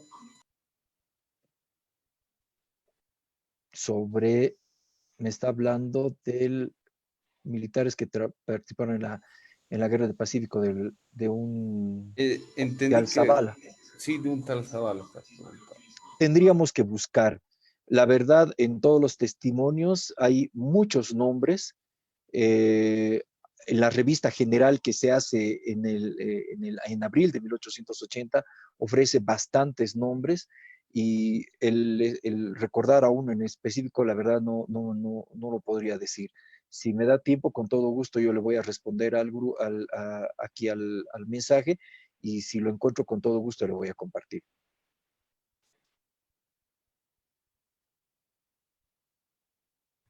Excelente. Después tenemos a Peter Reyes Miranda, que nos dice: estimados amigos bolivianos, ¿por qué creen que los gobiernos de vuestro país no han valorado la franja costera que al Perú le cedió? Terreno sin soberanía, claro está. Es un tema que no corresponde ahora, ya lo habíamos discutido en otro momento. Yo quisiera remitir esta pregunta a Gustavo Rodríguez Ostria y a otros entendidos justamente.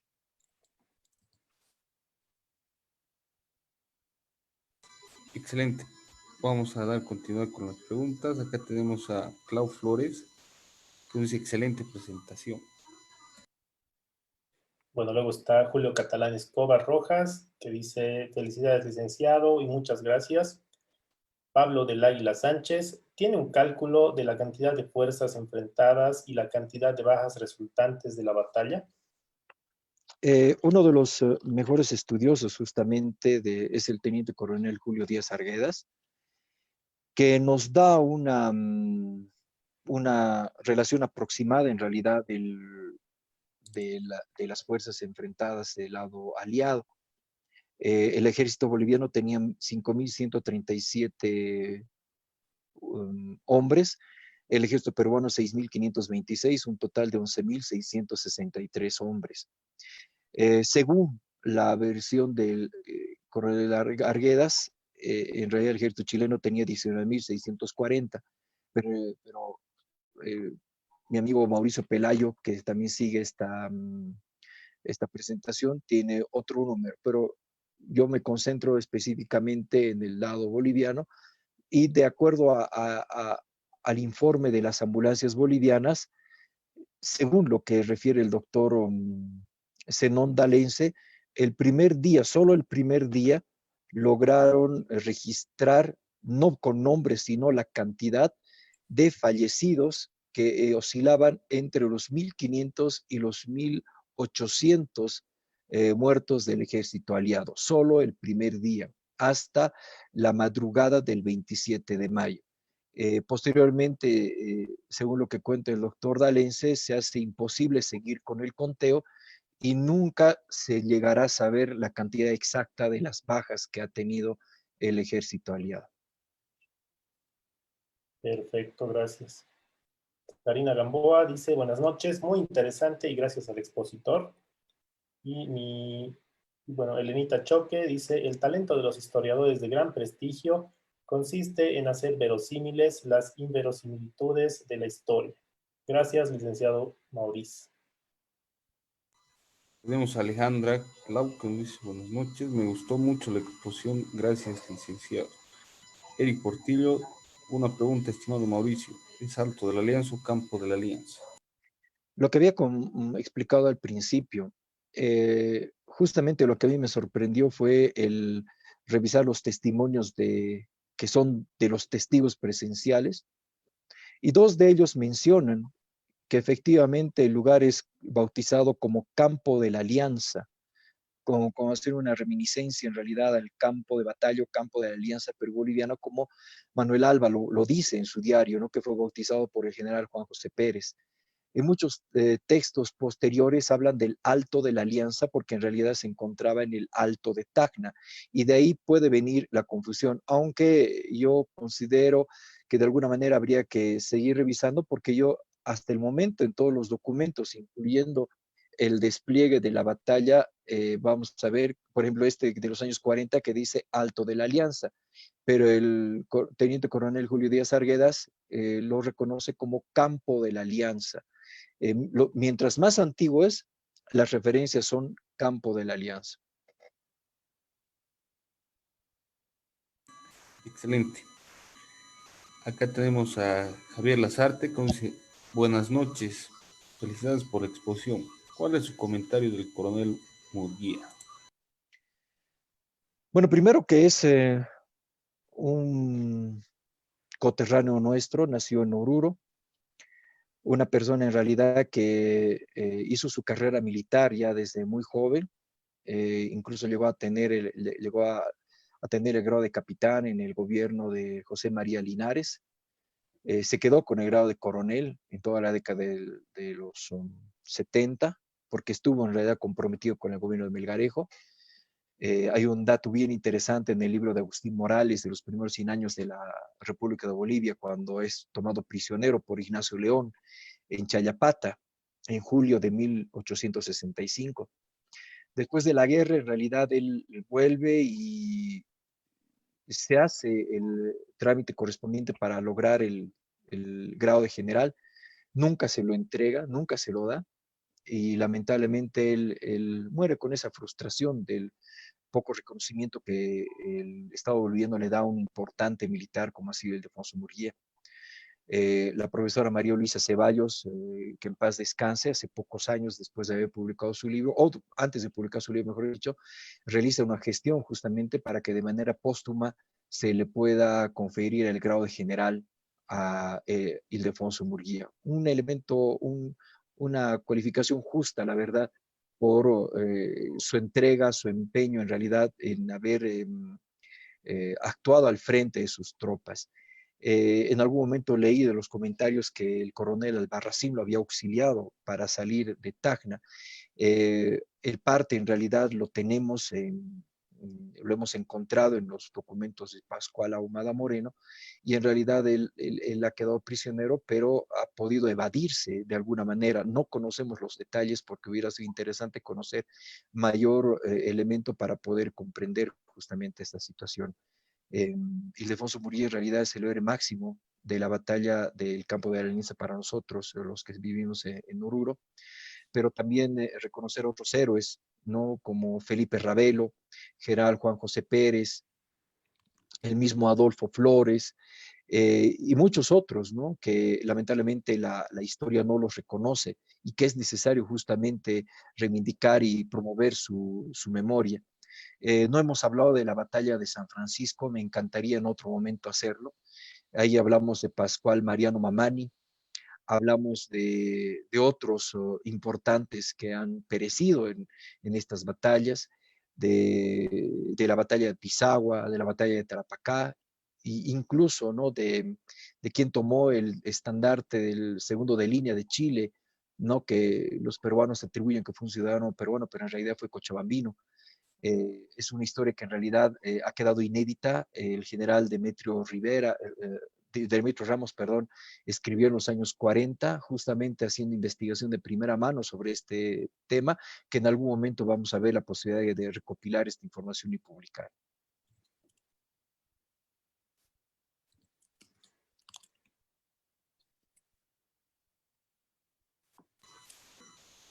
Adelante, Diego, tienes la palabra. Bien, aquí había otra pregunta de Javier Latarte que dice, ¿qué pasó con el coronel después de la guerra? Bueno, ya acabas de responder, Mauricio.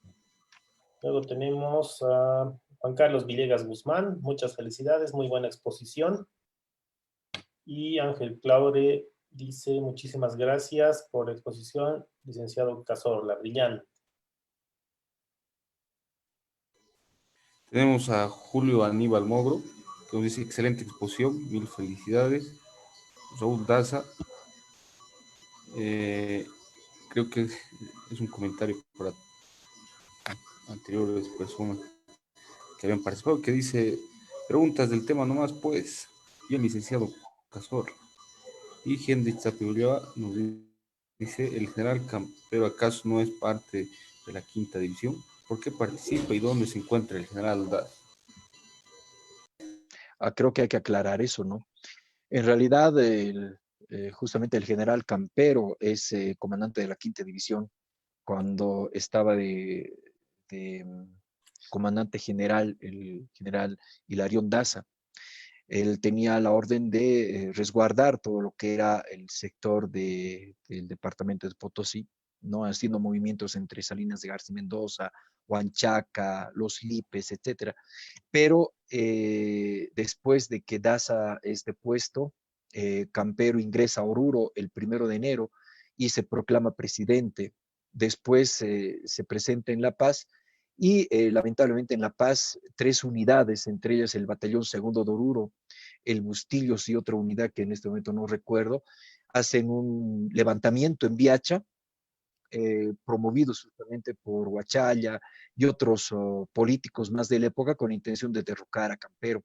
Campero se dirigió a Tacna y siendo presidente del país, en realidad asume el comando del ejército aliado. Eso desde el mes de abril de 1880.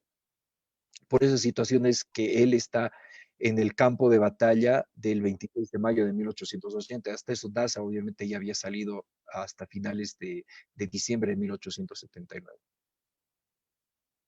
Perfecto. Aquí hay una pregunta de Juan Pablo Álvarez Belmonte. ¿Algún libro recomendable de la batalla? El libro de Alcibiades Guzmán, Los Colorados de Bolivia, que han sacado no hace mucho una nueva edición. El libro de la profesora María Luisa Ceballos, que creo que todavía se lo puede encontrar, de editorial Latinas. Y hay libros que han sido reeditados por el Ministerio de Defensa, como el diario del subteniente Daniel Vallivian, que es realmente un testimonio muy hermoso, muy interesante de lo que ha sido la batalla del campo de la Alianza.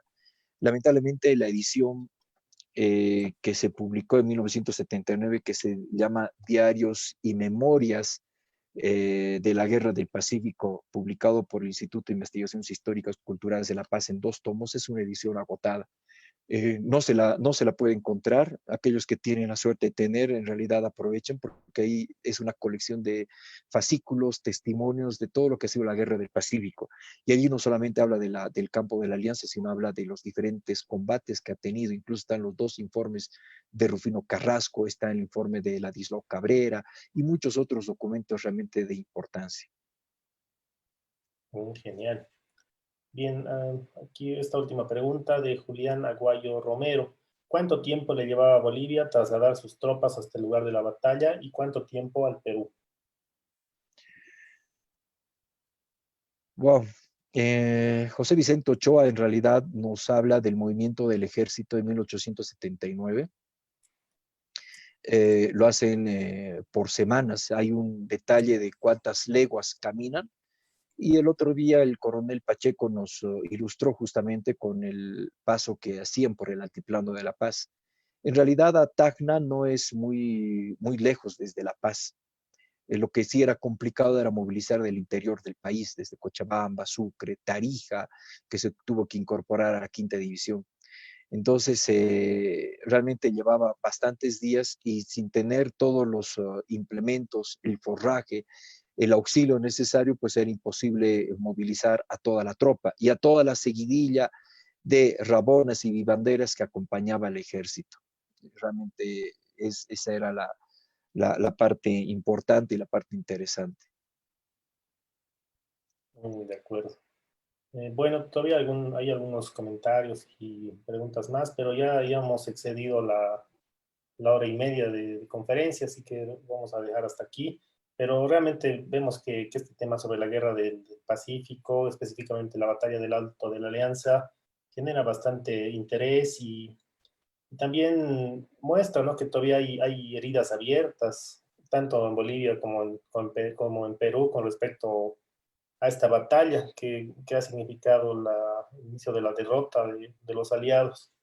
Entonces, Maurice, tus palabras de cierre, agradecerte por tu tiempo en preparar esta conferencia. Muchas gracias, Diego, gracias, Juan Alberto. Me tocó a mí estar ahora en el lado del expositor. Quería hacer este tema hace mucho tiempo. Les pido disculpas por muchas omisiones, pido disculpas por algunas, tal vez, mezcla de ideas que he podido hacer. Lamentablemente hay mucho que decir, a veces no siempre podemos hilvanar las ideas adecuadamente. Estos testimonios que yo les he compartido, en algún momento veremos de poder sistematizar en un ensayo posiblemente. No estoy a la talla tal vez de algún historiador que se dedique a describir lo que fue la batalla del campo de la Alianza. Yo lo que sí quiero es comentar un poco la experiencia de cómo ha sido que yo me he entusiasmado con la batalla del campo de la Alianza desde que era muy niño y creo que esto es algo que nos imbuye a cada uno de nosotros, ¿no? Por el hecho de que la valentía, ese entusiasmo que ha tenido el soldado boliviano en otra tierra, tan lejos de su casa, tan lejos de su hogar, realmente me causa admiración. Y más aún que hasta el día de hoy los restos de nuestros compatriotas están allá en el campo de la Alianza, sin un nombre, sin un registro, y simplemente se quedaron allí para siempre. Y solo tenemos los testimonios que hoy día les he compartido, que no son todos, por supuesto, falta mucho todavía por investigar. Yo lo que les he compartido en realidad son los testimonios de primera mano, de los testigos, de los que han sido actores en la batalla del campo de la Alianza. No he tocado en realidad testimonios del ejército chileno. Hay un diario de Hipólito Gutiérrez del ejército de Chile que reescribe un poco la batalla del campo de la Alianza, pero desde otra visión. Y creo que es necesario hacer que el chileno pueda describirlo. Tampoco he analizado desde el lado de los testimonios peruanos que también hay, porque también considero que el peruano puede hablar muy bien del desempeño de su propio ejército. Y ahora hemos querido justamente compartir lo que ha sido la experiencia del campo de la Alianza desde el punto de vista de los testimonios del ejército boliviano, y estos testimonios que merecen y valen la pena difundirlos y compartirlos. Gracias realmente a toda la gente que me ha mandado sus saludos, a toda la gente que me ha seguido, y esperemos en realidad que esto pueda servir para poder continuar con la investigación a cualquier persona que realmente quiera hacerlo, porque conocer nuestra historia realmente es algo maravilloso. Muchas gracias. Perfecto, gracias, Maurice. Juan Alberto, tus palabras de cierre. Bien, agradecer a nuestro amigo Mauricio por la excelente exposición. Como mencionabas, Diego, es una exposición que creo que ha marcado lo más sensible de nuestro ser, por los testimonios que se han mencionado, realmente muy bonitos, muy interesantes, muy llamativos. Bien, para no alargar más esta exposición, quiero cerrar mi participación haciendo la invitación para el día miércoles 10 de junio, que estaremos con nuestra invitada Cecilia Anse, que estará hablando sobre el general Ildefonso Murguía. Bien, gracias, Juan Alberto. Entonces será hasta el miércoles, estimados internautas. Buenas noches y muchas gracias por su atención.